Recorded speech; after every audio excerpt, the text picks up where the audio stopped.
Et quel est son intérêt? Quel est l'intérêt de la France? L'intérêt de la France, c'est que tous les investissements algériens, tous les achats algériens se font avec la France. Et c'est ce qui s'est passé. La balance commerciale avec la France n'a jamais été aussi importante que cette fois-ci. Est-ce qu'il y a des achats d'armement secrets avec la France?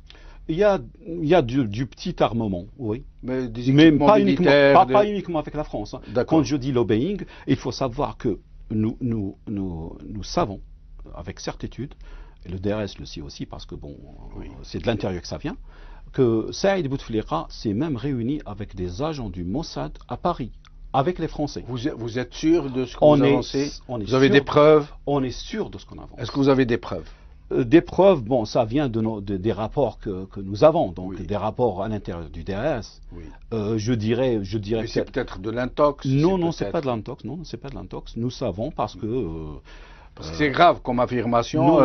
Il faut la l'étayer par des. Justement, enfin, il faut parler des conséquences. L'un des paramètres qui a fait que Saïd Bouteflika ait justement cette faveur des Israéliens, je dirais des Israéliens et des Français, c'est que les Israéliens ont été autorisés, par exemple, à venir, surtout en France, à venir faire un pèlerinage à Tlemcen pour la tombe d'Ephraïm Enkau. Ephraïm Enkau, exactement. Un rabbin mondialement du 15e connu, siècle, mondialement connu, qui a ramené les séfarades d'Andalousie vers le Maghreb. Et donc c'est lui qui a ouvert les portes, ça c'est d'une part.